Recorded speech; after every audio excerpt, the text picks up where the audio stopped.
too much. I mean, joke about the colours on the desk, but it is going to be a funeral for one of these teams at the end of this. GAM or R7, elimination game for one of these squads. The winner will go on to face Golden Guardians in the next elimination game, and then the winner of that will have their opportunity at the qualification match. But we'll have to see exactly how this one's going to pan out, as it looks like the salty run back will start once more.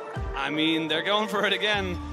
R7, as Goldberg said on the desk, they love this red side priority. They love the fact that they can kind of give that priority over to Miryu and get himself a decent matchup in the lane. But they do take the adaptation and they get rid of the Rakan. It's a good call, I think. The Xayah Rakan has been so incredibly strong. Levi, Whoa. Immediate response here. Kindred says, I don't care about the Viego that I think R7 were very worried about. And going immediately towards Alessandro once more. They want to try and play through this mid-jungle again. I mean, if you take Silas here, I was just about to say, yes. You take the Silas, you have so much power already on the board, and it's a perfect comfort champion for the side of R7. And it's definitely not something that you want to give across to Silas, is that invulnerability. The fact that he has that Kingslayer to immediately pop as soon as you come out of the Lamb's respite is so good. Plus the follow-up where you have the ultimate himself from the Lissandra, even the fact he's seen him with his aerial ultimate and a lot of AP scaling makes that pretty terrifying. So at the moment, the junglers will be more than likely focused here for GAM in the next rotation, just because obviously no jungler picked up.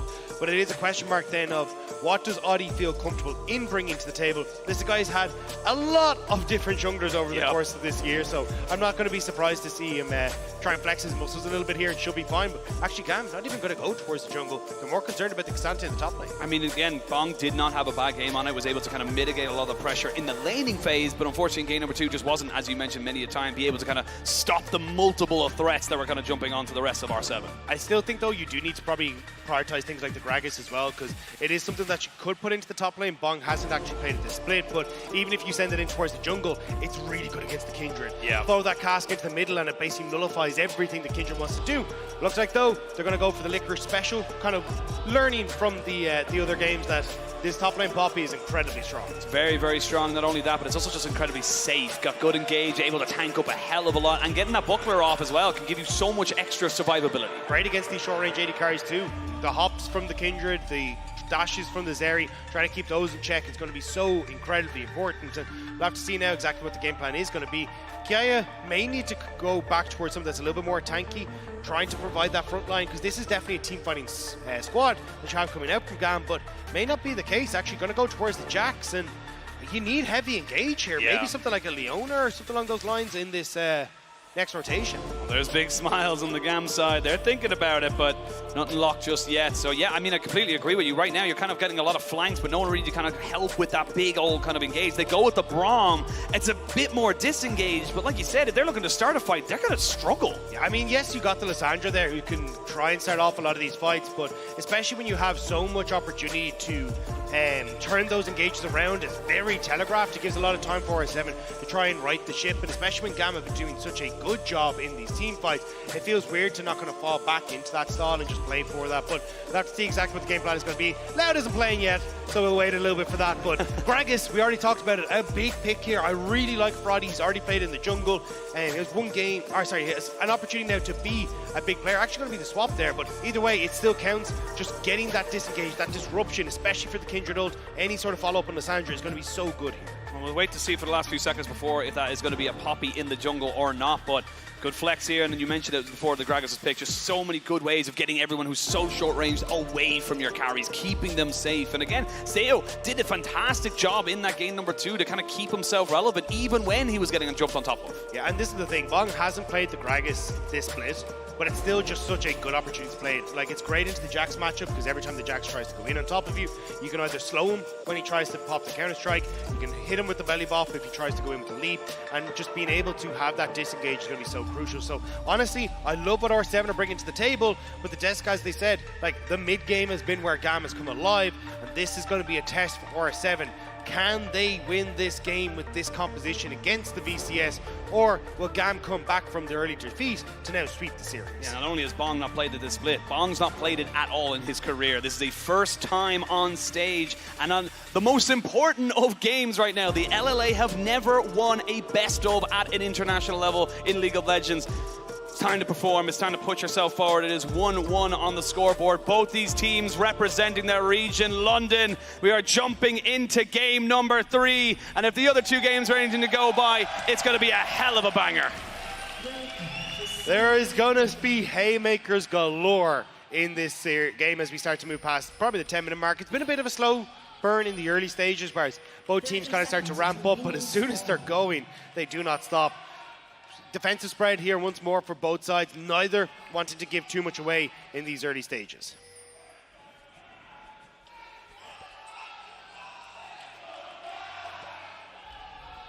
You're getting the two rival fan bases.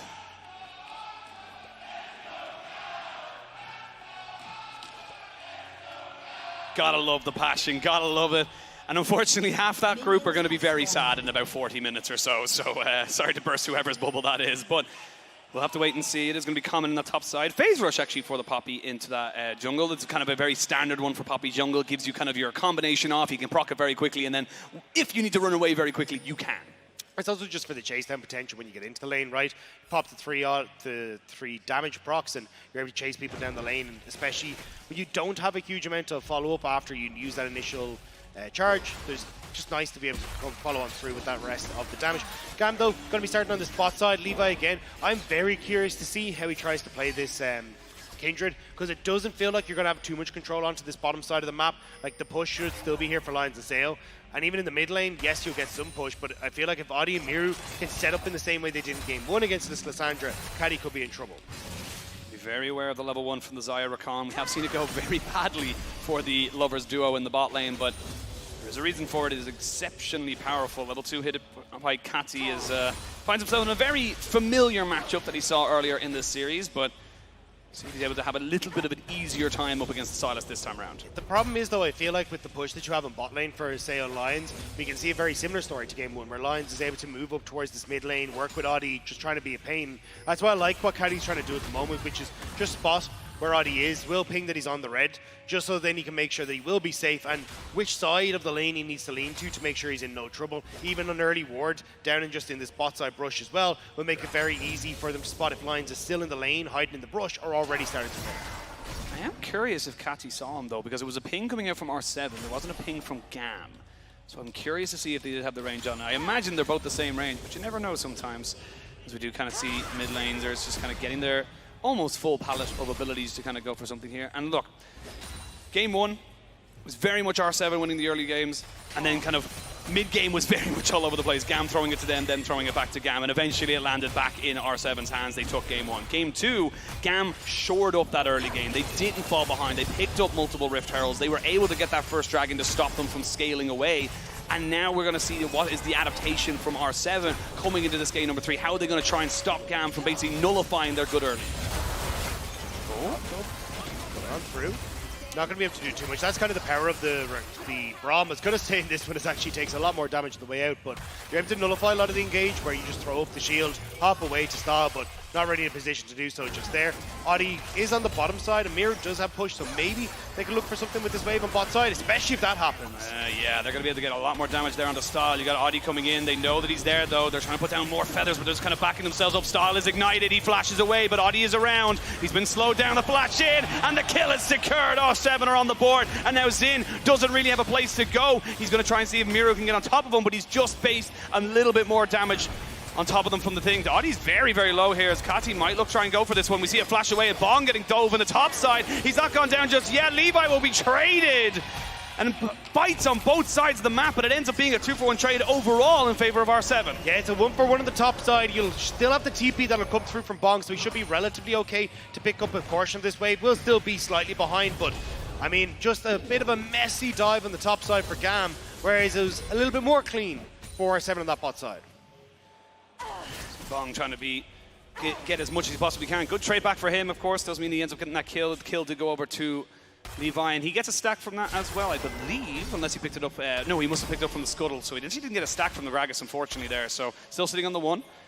And we'll wait to see what the next kind of move is. But Dragon spawning in a couple of seconds. Kati on a bit of a rotation here back to mid lane because they had to try and make sure they pick up the waves. There's no one that will be able to follow up on this big push in mid-wave coming through from Stahl and Xin. Even Kati now as well coming into the mix. Surprised to see them commit this heavily towards the mid lane because, I mean, that wave will be pushed in, but I don't really think they can turn over towards Dragon at enough. So Stahl and Xin will slowly make their way back down to this bot side, but it's giving the opportunity for Seo to set up a slow push of his own, but they might be able to play off before Dragon if they want to. But it looks like GAM going to start this one up immediately. This could be dangerous. They're looking to try and get this dragon as quick as they possibly can. 5.5 minutes on the clock. They will miss the Winter's Bite, and now R7 looking to try and capitalize on a nowhere to be found Lissandra, and then the knock-off is fantastic. They're capitalizing on all of the missed summoners, and you can see R7 smell blood in the water. They know this is the perfect opportunity for them to get everything and anything they want. GAM were too slow on the rotation. They get the crash in mid, but they hadn't started up the dragon. R7 correct the waves and say, hey, look, we've actually got the opportunity, even catching Cassie walking directly into Audi and Miru. R7 once more control this early game, but it's a much bigger lead this time. Yeah, much bigger lead, a much more explosive amount of gold. That's a 3-0-1 Poppy now as well for Audi, so he's going to get so tanky so damn quickly, and he's looking for a little bit more as well as he looks fishing to see if he can catch somebody out on a bit of a bad rotation. Big wave on this bot side. I'm curious as Miru has stolen away the ultimate if they're trying to make something happen on the bot side of the map, but looks like they won't rotate in time. Levi at least should get another stack for himself, which will be a big one for him. That'll be the second stack now picked up for the Kindred. Still a ways away off the level 4 where he does get that range increase, which is so crucial for the Kindred, but Audi now gonna rotate up and realize that his Raptors have been taken. And probably his red buff as well. His red buff's already down, so maybe they're waiting to try and catch him out. Kiaya moving in here, Audi maybe looking to try and get away from this. They're going to wait for him to start this camp and maybe jump in and surprise him. Yeah, he's already used a little bit of a CC and a little bit of his damage, but he puts up the steadfast presence. This is what we were talking about when it came to the Poppy. You can stop so much of these engages, and now you're in a little bit of a bad position. Bong looking to try and maybe save a little bit more face and maybe get a kill on the outside. Yeah, Bong didn't quite get the knockback he was hoping for, trying to send Levi into the waiting hands of Audi so then they can slam him into the wall and go for the play, but now coming bot side again. Zin should be fine with the Unbreakable, but again, you can see just not quite able to get the ultimate that we wanted from Bong there. Made it a bit difficult. You see just a little glimpse as well of what that steadfast presence can do to stop the Jax and the Kindred, anything kind of, value as such, but Miru already a level ahead, going to invest in on the Lissandra straight away. They're looking to put down the damage, will force out Kati into a self-ult. Will be able to walk away from that a little bit unscathed. Yeah, swapped over to the Ignite, so R7 didn't want to dive too heavily in case they end up just getting popped by the tower damage and everything else. But Kati keeps on to his flash.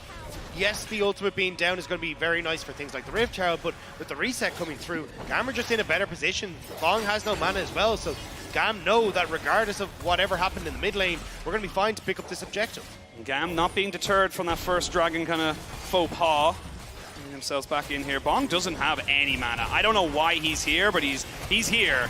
It's just being a nuisance for the moment. Levi is taking a fair chunk of damage. He now has got access to the Lamb's Respite, but would really not want to use it this early on. We'll get flashed in straight away. He can't even proc it. That's how quick he was killed. I am so surprised that R7 managed to pick up a kill there. It looked like GAM were going to be able to walk out of that. Even the fact that Bong invested in the flash there to pick up the help that he needed to get that one across the board. Now Audi invading on towards the top side.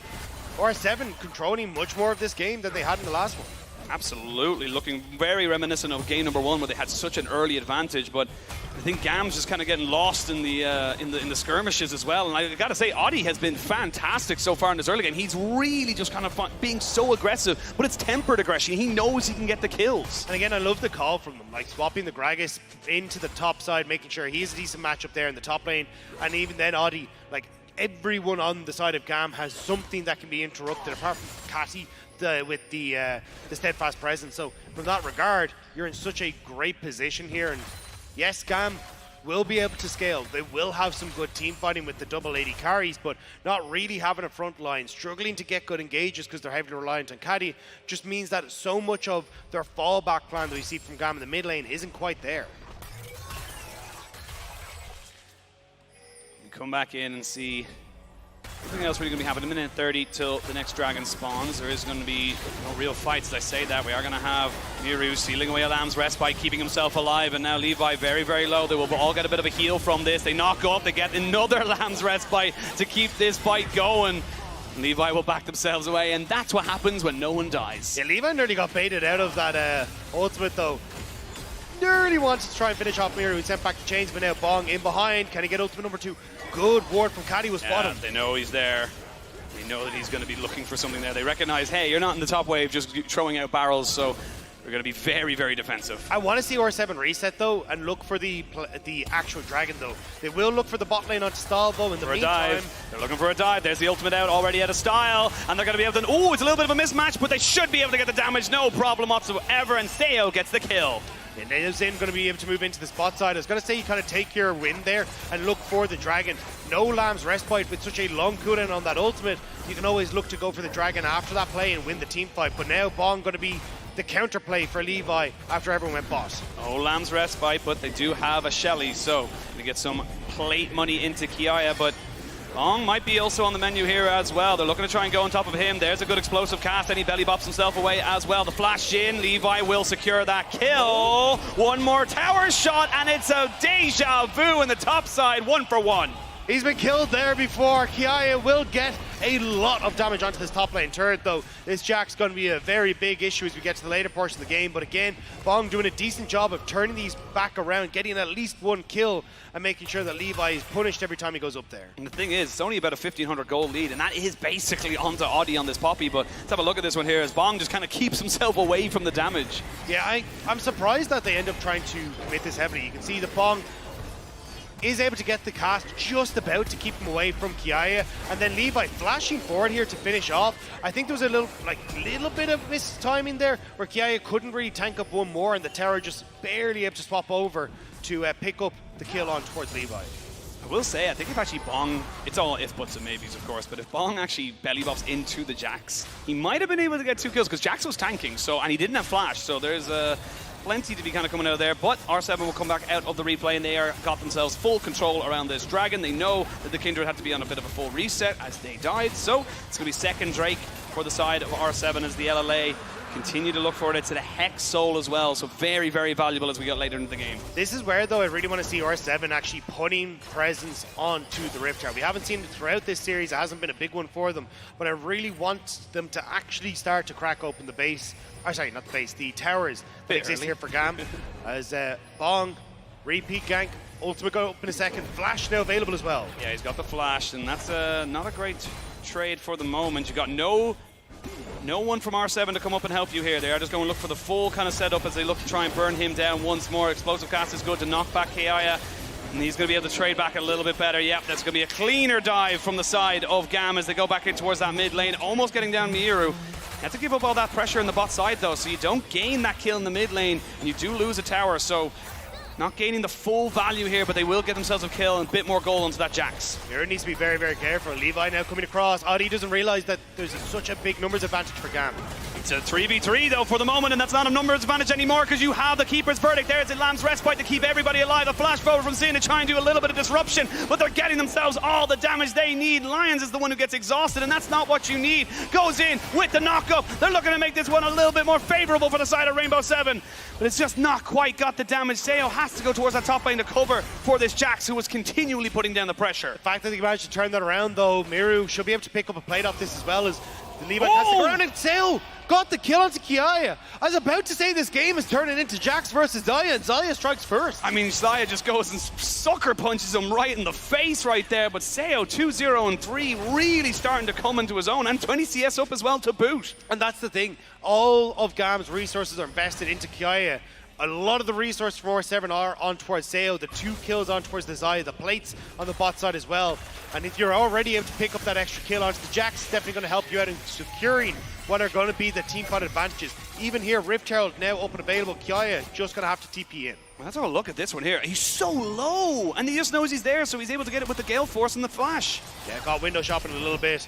Both have to flash to make sure they can secure it, but it means no flash now for Seo on this one. And this is exactly what you wanted to see, though, from R7. You said you wanted to see them now move their presence up to that Rift Herald. They've done that. They've stopped the trade back here for GAM. You've got Hex Gates, and you can see there, as you just mentioned, it is going to be Zaya versus Jax. And this is where Bong wants to try and get control over mid. Has managed to shove that one out, so R7 now feel comfortable to start up. And this is better play from R7, actually working around their lane state to set up for the objectives much better. Miru gonna pull off so we can move up to answer that wave that was pushed out by Caddy in the top side. But now with Rift Herald in tow, you can look to siege up on the mid lane with this Zaya. Seo's got about 2 levels up on style right now. It's not even like a level and a half. It's a full 2 levels in terms of the advantage. So that's a huge advantage just in base stats. And if you think back to game 1, how much of that game was about what can Seo achieve, what can Style achieve in these fights, Seo just having the easier time is going to make things so much better. Again, way less threat onto him in that back line. Kati, yes. Kaya, yes. But realistically, the rest of this fight is going to be front to back, and that's where this Zaya can do a ton of work. I will say we are coming into the GAM mid-game. Both games we've seen GAM do exceptionally well between the 15 to 25-minute mark.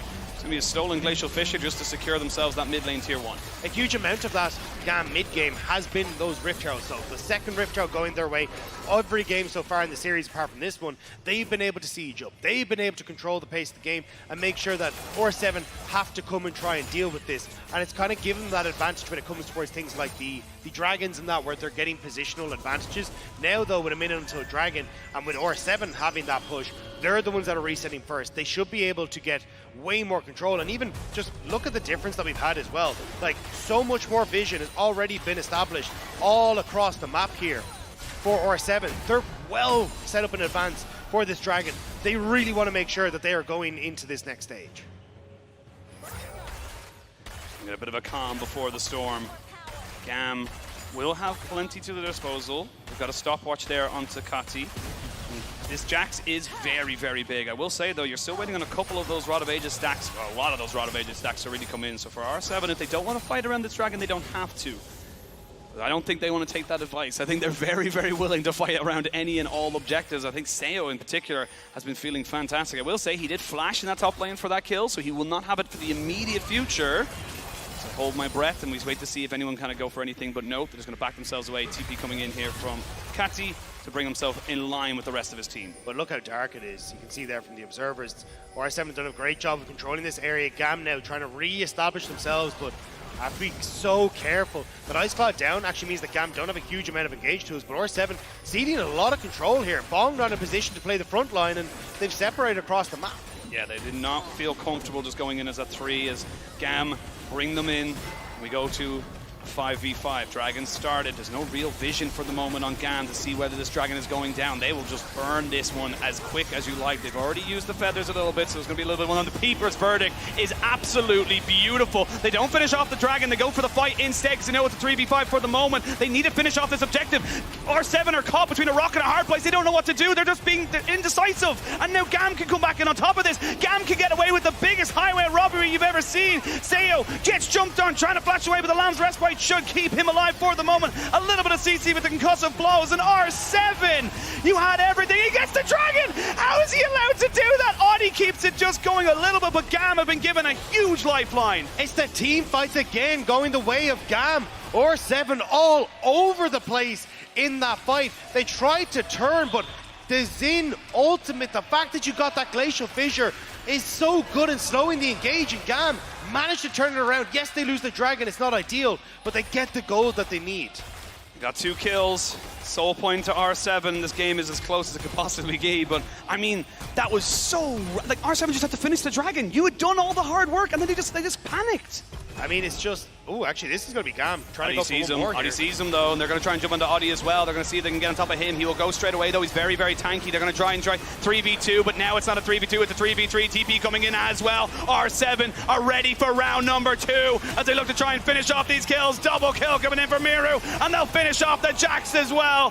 R7 making up for that fight by getting their gold right back in their pockets. R7 said, I didn't hear no bell. Go in for a round 2 and immediately able to take GAM off the map. Baron in 45 seconds as well. 25-second death timers. It's going to give it a lot of control now to R7. They can move into mid, push in this wave, get the mid tier 2, and then start to establish vision in this top side for the Baron that's about to spawn. I feel like R7 needed that right there. They needed to bring it back because this is one of those games, one of those moments where you could just lose confidence. They will get the reset off. They're 3 Dragons up. They are in such a strong position. It's going to be about GAM catching them out now. GAM coming back in those mid-game fights like we just saw. The R7 did spread themselves a bit thin, though, trying to push out all the waves, so they didn't actually get any of those tier 2 towers, which would have been so good for them to pick up. Again, just make it easier to get the vision that you need whenever you want it. But GAM now back out on the map.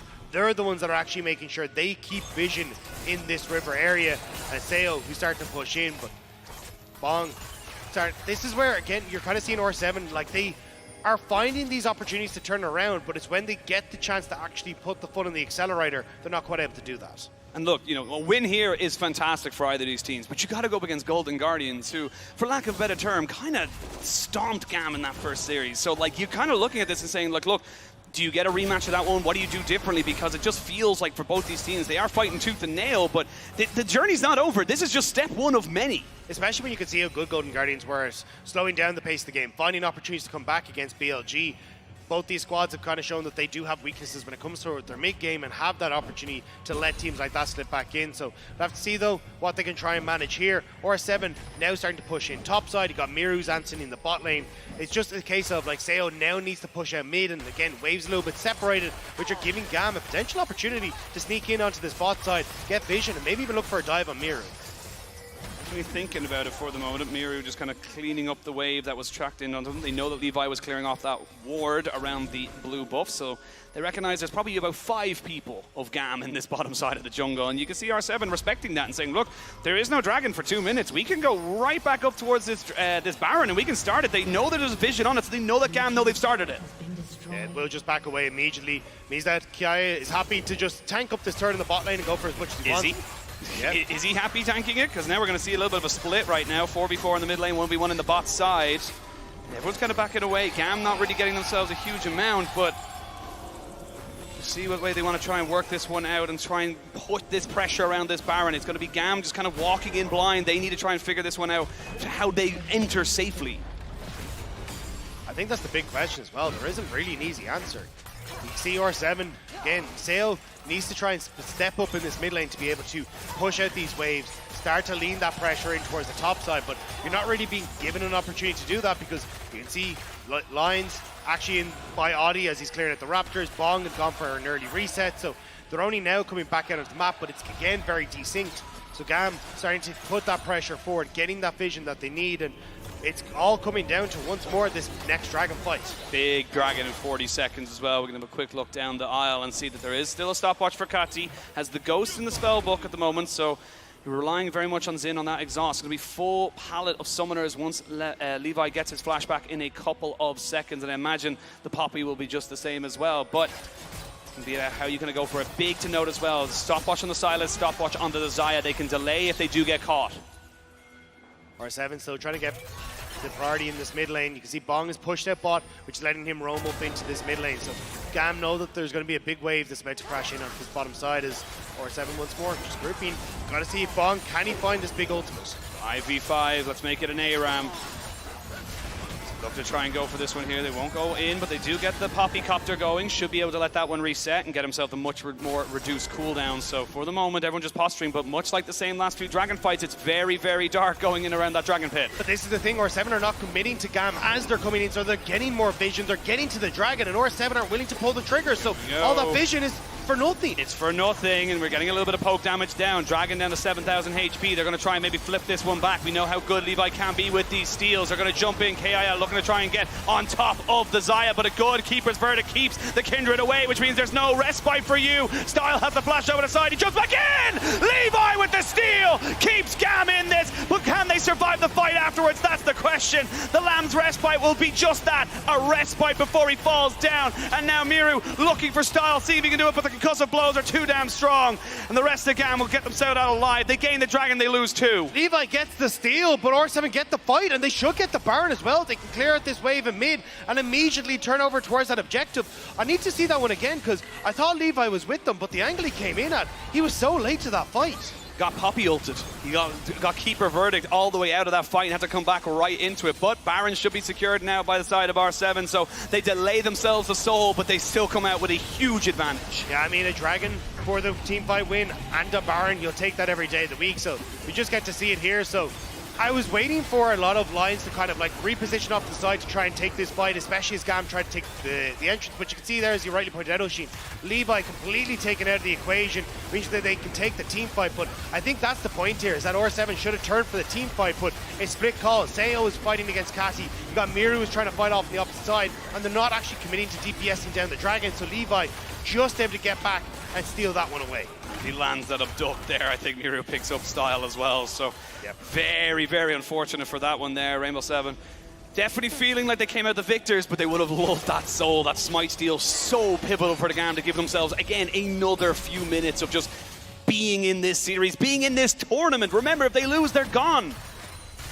And all they have to do now is R7 is to group up, try and put this pressure down, because look at where Levi is. He wants to try and find a flank into Mira. Kiai is spotted by Audi, so they know that GAM are trying to collapse onto this mid lane. Yeah, they're going to go for it. The stolen Glacial Fissure just to stave off everybody. All 5 members of GAM now kind of going for a bit of an ARAM. They're looking to try and confirm this turret, but you're looking at the side waves right now. They're gaining one. A race. It's a bit of a race for the moment, but you haven't got the minions really to kind of go for Miru. Almost getting caught out here with the Baron minions. I mean, this is fine for R7. They're getting the bot lane tier 2. They'll get the top lane tier 2 as well, but I mean, I guess it's gold just for GAM. They needed something. It's 2 towers for GAM, but you look, they'll be able to reset. You probably would have lost these anyway, so Sale, yeah, he's going to be able to push in, but now line's starting to move down. The resets are coming through. You can't stick around for the inhibitor. This would be too much. You got the speed up coming out of the base. Guys, can get in a flash. You need to leave. You need to leave, Rainbow Seven. They're going to look for Hex Gates. They've got themselves Audi on the top side of this, but they pushed in the mid lane now. So this is just that GAM just don't know where to go. They've overcommitted and they don't know how to stop it. Caddy got pushed out on the top side of the map, so he actually wasn't able to reset, so they couldn't get onto Arceo on the bot side. Now the bot inhibitor's about to fall. Levi's pushing in the top side. Too far Miro spread. is a mid. You're very, very spread. GAM trying to consolidate all in the mid lane, but R7, they called the bluff. And it wasn't pretty, but they do manage to get a lot out of it. Still a minute left on the Baron. They're able to maybe break open another base. They're going to go in with the stolen ultimate, the knockback as well. They have to use the Lamb's Respite so early. The turret is still very healthy. They haven't killed that one off just yet. They're still trying to kill off the Kindred, and they will. Style gets the Immortal Shield, though Proc still has the shielding, and Style stays alive. The turret finally goes down. Bomb goes in, and will be taken out on the backside of this fight. But Theo is here with the rest of his team. These help bars are so low, and Rainbow, they may look for the end. Can they find the pot of gold at the end of this? R7 trying to see if they can find their first win Style. in a best of. Style looking for a Nexus turret number 1 down. Can they go for Nexus number 2? They've got the minions for the moment. They still have Baron buff for a couple of seconds. They need to try and make sure they keep everybody alive, but they've lost Lysandra. Now it's down onto the Zeri. Style needs to keep the VCS in this fight, but I don't think they can do it. And for the first time, the LLA will win a best of series at international competition.